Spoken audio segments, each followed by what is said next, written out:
Puntuales a la cita, como todos los días, en este que ya es el capítulo número 20 de Ecos del Sur.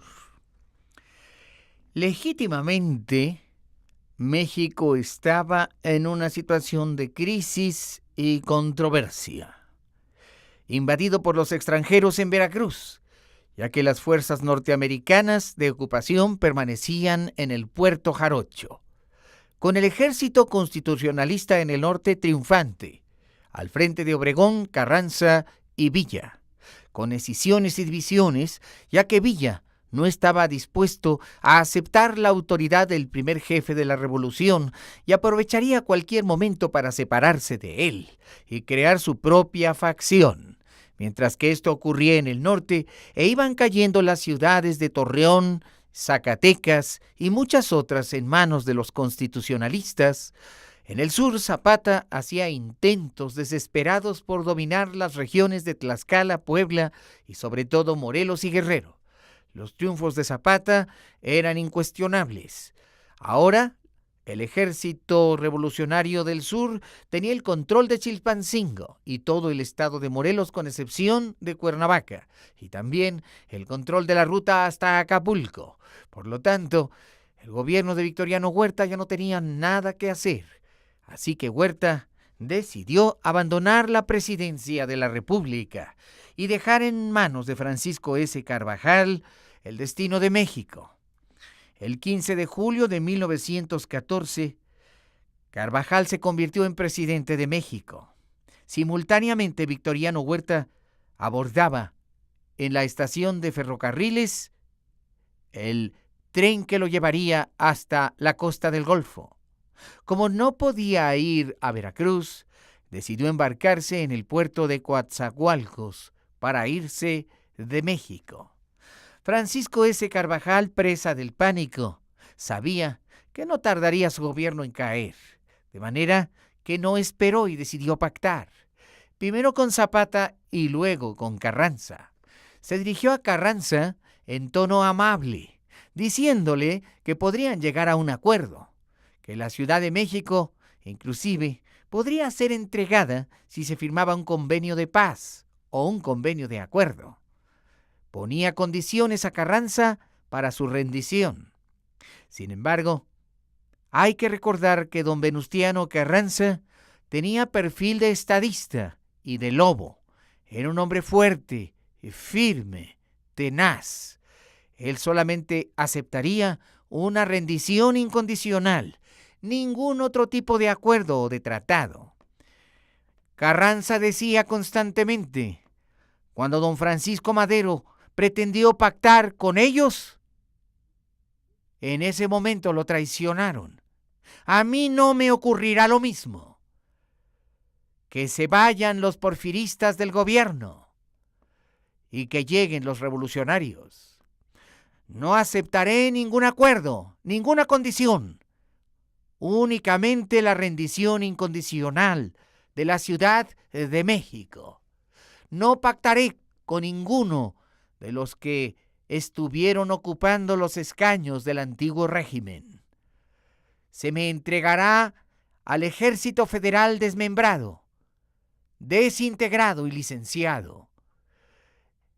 Y, de no ser así, atacaré inmisericordiamente las guarniciones militares y tomaré a sangre y fuego la Ciudad de México. Sin embargo, Carvajal era un hombre moderado, mesurado, un gentleman, un caballero, un hombre de etiqueta, un hombre de sociedad, no un hombre de barbarie. Tenía miedo a todos esos bárbaros que lo rodeaban por todas partes. Zapata amenazaba con atacar la Ciudad de México después de apoderarse de Cuernavaca. Villa quería llegar y destruir toda resistencia. Carranza luchaba porque el que entrara en la Ciudad de México fuera Obregón y no Villa ni Zapata, de los que desconfiaba. Ante todo aquello, Carvajal hizo solo una cosa y era lo último que le quedaba por hacer. También presentó su renuncia el 13 de agosto de 1914.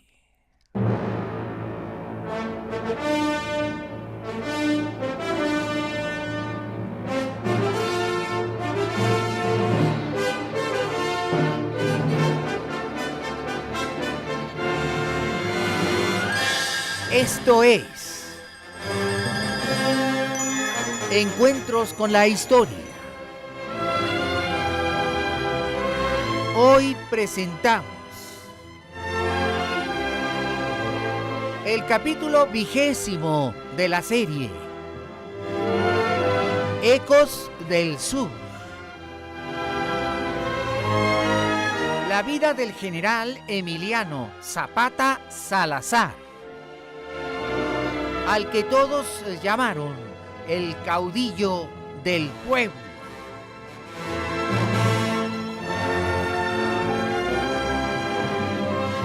Productor ejecutivo y productor general, Ignacio Salgado Liñán. Ambientación, efectos físicos, efectos especiales y operación técnica, Jorge Alonso.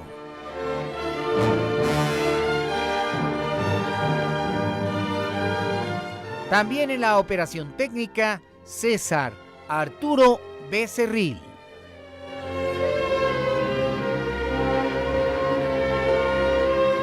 Investigación histórica e investigación musical, Felipe Saldívar. Agradecemos el apoyo y la colaboración del licenciado Jaime Almeida en la selección de temas musicales y en la asesoría musical.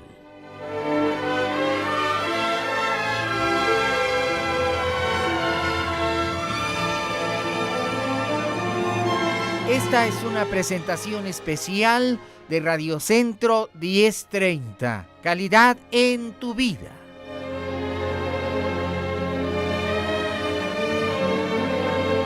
Y es una presentación estelar de Grupo Radio Centro.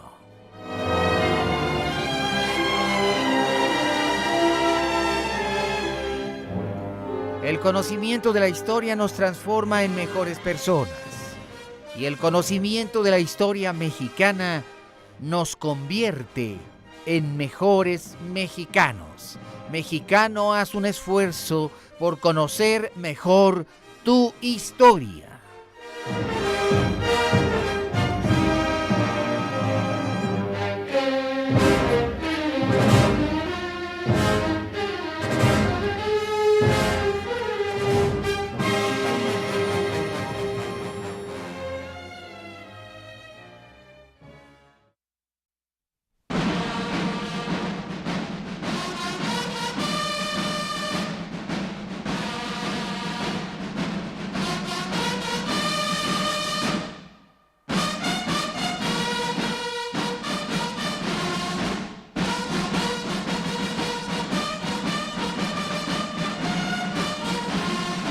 Todo el país estaba agitado y revuelto.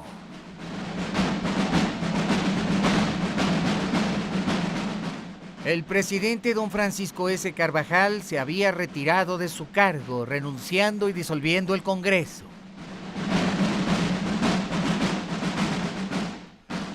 En sus palabras de renuncia, redactadas con objeto de su retiro, decía: me separo del elevado puesto que ocupo. En la creencia de haber cumplido con mis deberes para con la patria.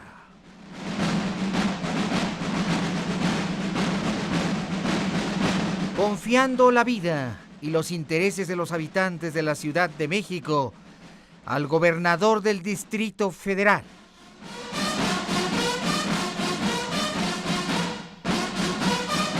Efectivamente, la capital estaba guarecida por un régimen militar, al frente del general Eduardo Iturbe, encargado de la negociación de la entrega de la capital de la República. Pero el miedo se sentía en las calles, y el miedo a veces llegaba a ser pánico. No vendrían tiempos de paz a la Ciudad de México, sino más bien tiempos de zozobra y caos. Y es que las facciones revolucionarias estaban divididas. mientras que el ferrocarril que transportaba al señor Carvajal hacia el exilio iba con rumbo a Veracruz, en otro ferrocarril que venía del norte se transportaba el general Álvaro Obregón. El primer jefe de la revolución, don Venustiano Carranza, le había ordenado llegar antes que Zapata o Villa y tomar la Ciudad de México.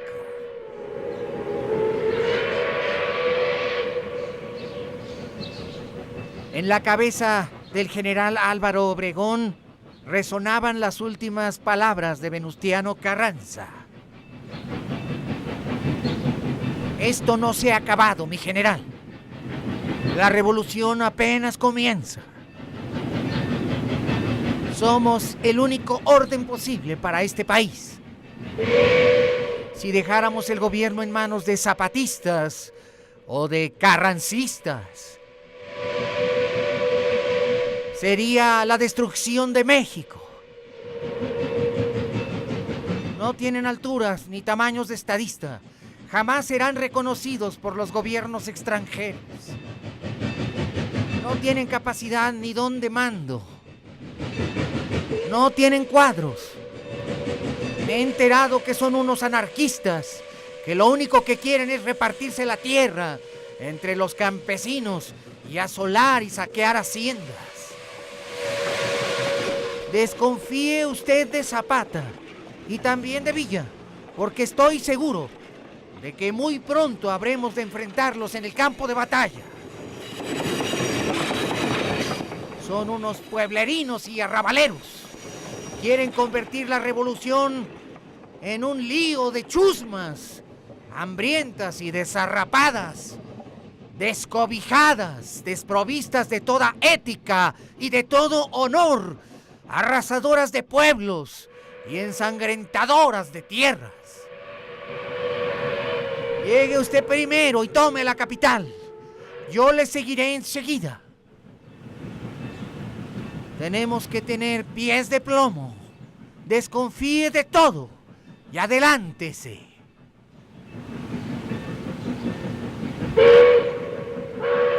El ferrocarril que transportaba al general Obregón era un ferrocarril militar. Llevaba 2 locomotoras y 30 carros. Más de 2,000 hombres. Muchos viajaban en la parte alta de los vagones o en las góndolas militares que también transportaban metrallas y cañones. La intención de Obregón era acercarse hasta la estación de Tlalnepantla. Aunque desconfió en los últimos minutos y ordenó que el tren se detuviera mucho antes de Tepoztlán.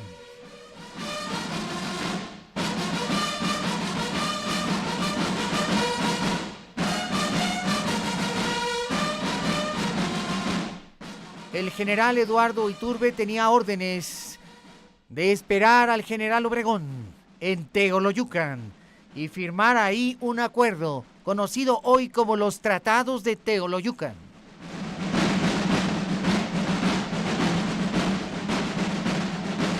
Obregón era un hombre extremadamente desconfiado, un hombre sagaz, astuto, a veces moderado, inteligente y sobre todo apto para enfrentar una crisis.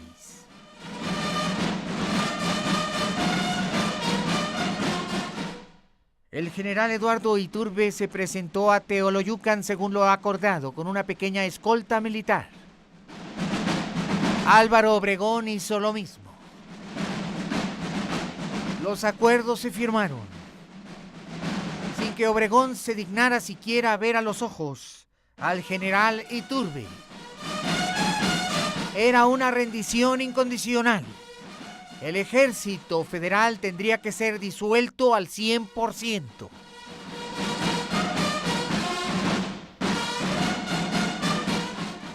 Los militares del antiguo régimen entendieron que estaban vencidos y derrotados y aceptaron el cumplimiento de los acuerdos de Teoloyucan. 3 días después, el general Obregón llegó hasta la Ciudad de México. Se le recibió con aplausos, con vivas y con fanfarrias, y se echaron a vuelo las campanas de la Catedral Metropolitana y de todas las iglesias de la Ciudad de México. Las puertas para la ocupación por parte del primer jefe, don Venustiano Carranza, estaban listas. Carranza y Obregón se habían hecho con el poder en la Ciudad de México. El dominio era suyo. El primer jefe de inmediato llegó a Palacio Nacional. Don Venustiano Carranza fue recibido con una guardia de honor. Al día siguiente ofreció una recepción a todos los embajadores de países extranjeros que tenían legación en la Ciudad de México. Pero la paz estaba muy lejos de suceder. Pancho Villa ya preparaba a su fuerza de dorados y había un plan en mente. Había acuerdos secretos entre el general Emiliano Zapata Salazar y el general Francisco Villa. En esos acuerdos secretos, ambos generales estaban de acuerdo en convocar a una convención en la ciudad de Aguascalientes, en donde participarían todos los revolucionarios, incluyendo a los constitucionalistas, carrancistas y obregonistas. La intención era nombrar a un presidente provisional. Todavía no había un desacuerdo abierto. Todavía no había nacido la violencia verbal. Pero Carranza y Obregón esperaban que la Convención de Aguascalientes ratificara como presidente provisional de México a Venustiano Carranza. Pero las condiciones entre zapatistas y villistas no estaban dadas todavía. Zapata preparó a sus fuerzas y atacó Cuernavaca para acercar a su ejército a la Ciudad de México. En los enormes territorios que controlaba don Francisco Villa, se hacía lo mismo. Miles de dorados eran trasladados en los convoyes militares hacia el sur. Era como si todo el país estuviera armando para la guerra. Villa ordenó que 50,000 hombres fueran enlistados en Chihuahua, en Durango y en Coahuila,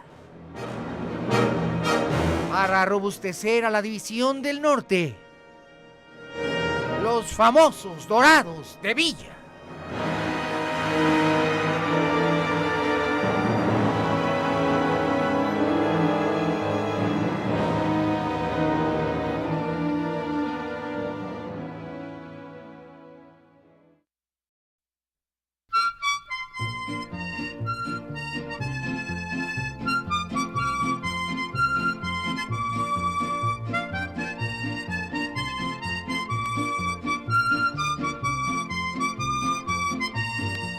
Yo soy rielera, tengo mi Juan, él es mi vida, yo soy su querer. Cuando lo llaman que ya se va el tren, adiós mi rielera, ya se va tu Juan. El 13 de agosto de 1914, los zapatistas se apoderaron de Cuernavaca. También entraron con fanfarrias, aplausos, tiros de salva y campanas echadas a vuelo. El zapatismo conocía sus días de gloria. adiós mi rielera. El general Emiliano Zapata Salazar ordenó que sus 40,000 sureños estuvieran preparados para marchar hacia la Ciudad de México de ser necesario. Era como si villistas y zapatistas se organizaran para dar un golpe contra Carranza y Obregón. Yo soy rielera, tengo mi Juan. Para finales de agosto de 1914, el general Zapata en su cuartel general estaba nervioso. Esperaba un comunicado que tendría que llegar de un momento a otro.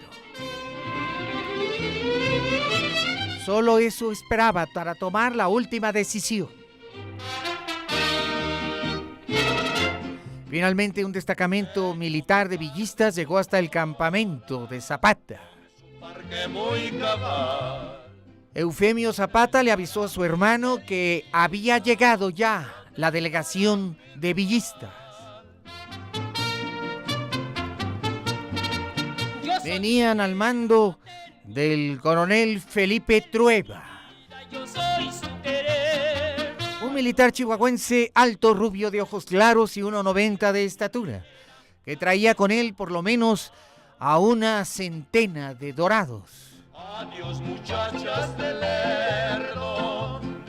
Después de haberse hecho los honores y las mutuas presentaciones, se abrió la puerta y el militar de alto rango, alto y fornido, entró a la gran oficina en la que se encontraba Zapata con 7 de sus generales. Cuando lo llaman que ya se va el tren, adiós mi rielera. Había un no sé qué en el aire, en el ambiente, un sentido de apoyo, de confianza, de seguridad, en que aquel día tendría lugar un acuerdo permanente y fructífero para el zapatismo. Ya no puede caminar. Zapata se levantó y extendió la mano. La cucaracha. Los villistas eran mucho más formales que los zapatistas. Así que el coronel villista hizo el saludo militar antes de extender su mano. Con una sonrisa, Zapata le dio la bienvenida y le indicó que se sentara. Teniendo que rezar, le pidió a la Virgen pura dinero para... Después el villista extendió la mano con un sobre. Ya no puede caminar porque no tiene por qué... Apresurándose, Zapata lo abrió de inmediato.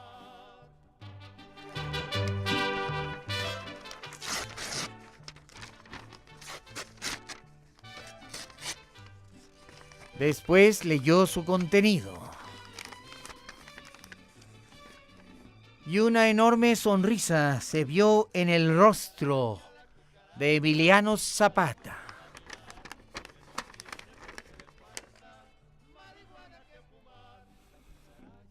Dígame, mi coronel, ¿es cuantiosa la gente de mi general Francisco Villa? El militar chihuahuense respondió con voz seca. Y cada vez somos más, mi general.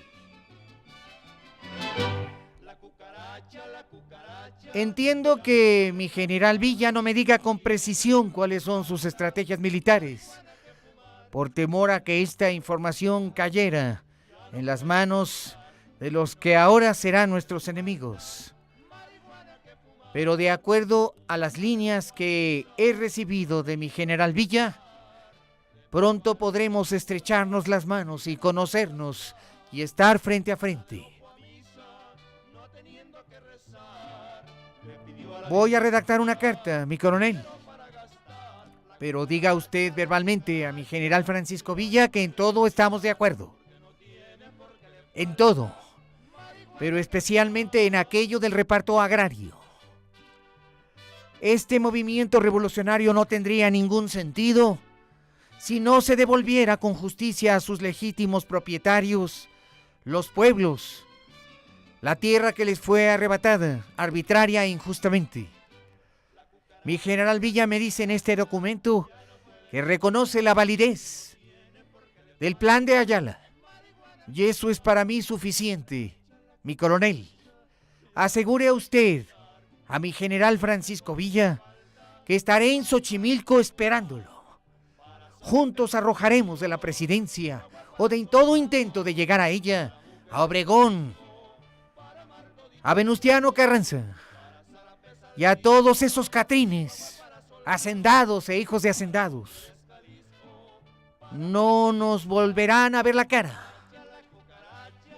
Me dice en esta carta el general Villa que tiene noticias muy claras y obtenidas del coronel Medina, villista, de que Venustiano Carranza no está dispuesto a hacer una reforma agraria, ni a garantizar un reparto de la tierra, ni mucho menos a reconocer la validez del plan de Ayala. Y eso es motivo suficiente para mí, para considerarlo desde este momento mi enemigo.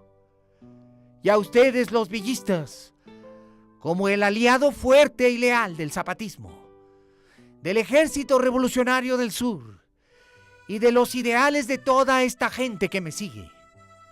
Por lo tanto, con este abrazo, mi coronel, se sella nuestra alianza. Instintivamente, el enorme coronel villista se acercó y extendió sus brazos. Después se escuchó un aplauso. Y villistas y zapatistas se dieron los abrazos respectivos. Ahora compartían una sola razón de lucha, un solo sentido existencial. Eran los hijos legítimos de una revolución popular y social. Eran los representantes más legítimos de un pueblo hambriento y harapiento, sometido durante 500 años,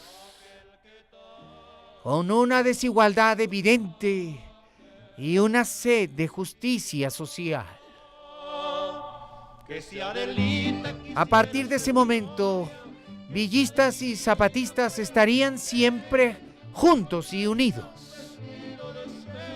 Se convocaría en Aguascalientes a una convención según lo pactado y lo dispuesto. Pero villistas y zapatistas estarían de acuerdo a no reconocer al primer jefe de la revolución, Venustiano Carranza, como nuevo presidente provisional, sino que en su lugar elegirían a otro presidente que naciera de las propias filas revolucionarias del villismo o del zapatismo y que enarbolara las legítimas peticiones de aquel grupo armado que ellos representaban. Sin reparto agrario, sin derechos sociales para obreros y campesinos, no tenía sentido la Revolución Mexicana.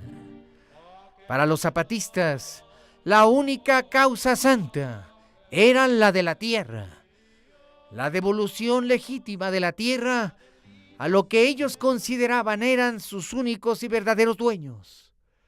Aquel pueblo explotado por siglos, pero recientemente por los hacendados y sus tiendas de raya. El zapatismo y el villismo serían enemigos irreconciliables de cualquier otra facción revolucionaria que no estuviera dispuesta a reconocer los derechos legítimos de aquellos proyectos como el Plan de Ayala. Lo alto de una abrupta serranía, acampado se encontraba un regimiento y una moza que valiente lo seguía, locamente enamorada del sargento.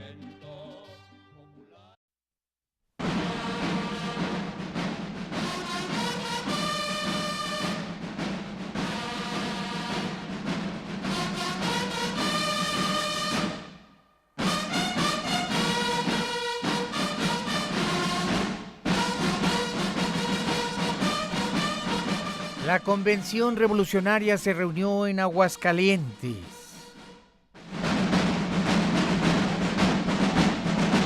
Entre octubre y noviembre de 1914. Los delegados pertenecían a todas las facciones revolucionarias. Los villistas habían llegado en gran número.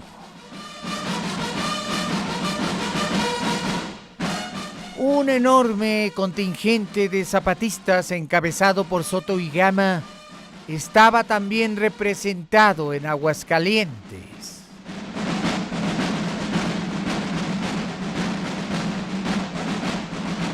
El grupo de obregonistas y carrancistas era menos numeroso. Sin embargo, Álvaro Obregón y el primer jefe de la revolución, don Venustiano Carranza, esperaban aún que la convención se decidiera por el nombramiento legítimo, o que ellos consideraban legítimo, de otorgar la presidencia provisional de México a aquel hombre que había enarbolado el Plan de Guadalupe, que había desafiado a Victoriano Huerta, que había convocado a senadores y a diputados a la resistencia y a la rebelión, aquel hombre que había militado junto a Francisco y Madero desde el principio, aquel hombre fuerte que representaba a un estadista con experiencia, una altura de estadista que todos podían ver en él, y un talento político y militar que se equiparaba con el de Benito Juárez. ¿Quién podía ser más legítimo que don Venustiano Carranza? ¿Quién podía ser más ejemplar que don Venustiano Carranza? Aquel hombre que no dormía y no comía y hacía de la revolución su causa principal de vida.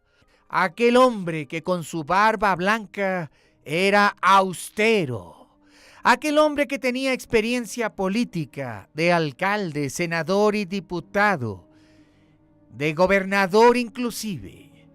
¿Quién más podría tener legitimidad, autenticidad, gallardía, prestigio, capacidad, visión de Estado? ¿Quién más podría arrebatarle el poder al hombre que, según decían sus seguidores, era sin duda el nuevo Benito Juárez?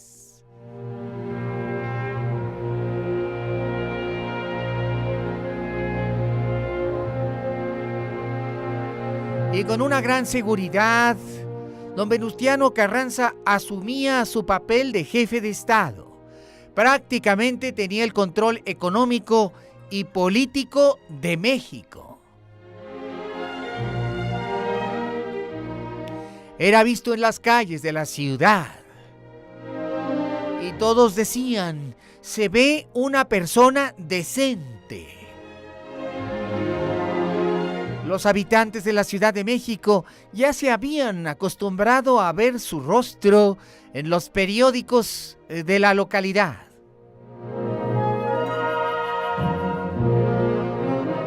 Se le veía vestirse de manera correcta y hasta elegante, aunque sencilla. Presidía las ceremonias públicas y formaba gabinete como si se tratara ya de un presidente legítimo. Y es que él contaba con la legitimación del triunfo revolucionario. No pensaba en las urnas ni en la democracia como Madero. Y además era un hombre recio, era un hombre fuerte. No le titubeaba la mano para firmar una orden si era necesario ejecutar a un renegado. Él sí podía mandar al paredón a aquel que lo traicionara. Venustiano Carranza era un estadista hasta en eso. En algo recordaba a don Porfirio. El mismo desplante solemne, la misma gallardía. Sin duda que aquel hombre sí podía someter a los guerrilleros, a los alzados, a los saltamontes. Todo mundo creería, a partir de ese momento, que se mantendría en el poder y que sin duda la Convención de Aguascalientes lo ratificaría. Ahora las preocupaciones de Venustiano Carranza ya no eran los zapatistas ni los villistas. Estaba organizando un ejército nuevo y fuerte. Estaba negociando el reconocimiento de los Estados Unidos y exigiendo su salida de Veracruz, ya que era intolerable, decía el primer jefe, que los yanquis mantuvieran el control sobre Veracruz. Y aquel hombre tan patriótico, tan responsable, tan fuerte, tan firme, tan respetuoso, asistía a las ceremonias de gala, a los teatros, y era aplaudido, y era vitoreado. ¡Viva don Venustiano Carranza! ¡Viva Venustiano Carranza! Y sin embargo, en octubre y noviembre en Aguascalientes se le estaba desafiando. Aún así, los periódicos de la capital decían: Venustiano Carranza será nombrado por la Convención de Aguascalientes presidente interino de México.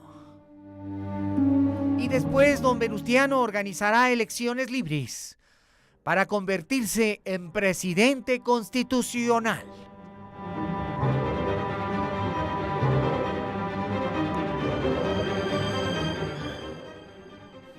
Y llegó el mes de noviembre. Y el 6 de noviembre de 1914, el tiqui-tiqui del telégrafo resonaba en Palacio Nacional. En el despacho presidencial se encontraba el general Álvaro Obregón.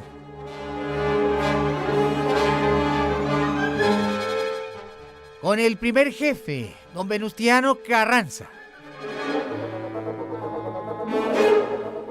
El secretario de la presidencia abrió tímidamente la puerta. Y después entró. Era el telegrama ensobretado que había llegado en esos momentos a Palacio Nacional.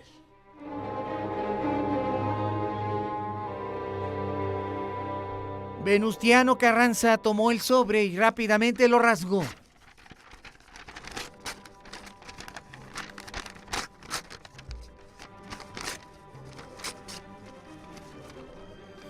Con el rostro frío, de hierro, casi congelado como el de Benito Juárez, Carranza expresó: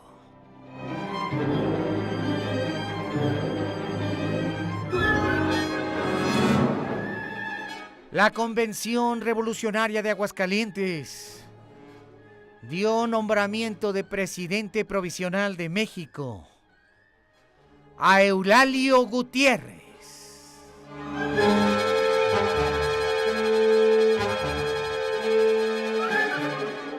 Con una tez crispada, pero sin perder el control, Venustiano Carranza simplemente le dijo a Obregón: prepárese, general.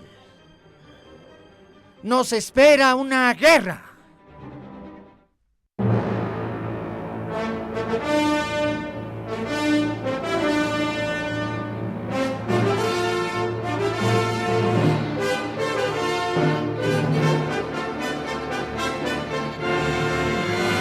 Gracias por haber estado con nosotros. En el capítulo número 20 de la serie Ecos del Sur, la vida del general Emiliano Zapata Salazar, al que la gente llamó el caudillo del pueblo. Y a nombre de Radio Centro 1030 y de todos quienes trabajamos en este proyecto, gracias. Infinitas gracias por tu atención y preferencia. Y te recuerdo que los 365 días del año tenemos un encuentro con la historia en Radio Centro. A la misma hora y por la misma estación, desde luego. De manera que te espero mañana. Y nuevamente, infinitas gracias por tu preferencia. Hasta mañana.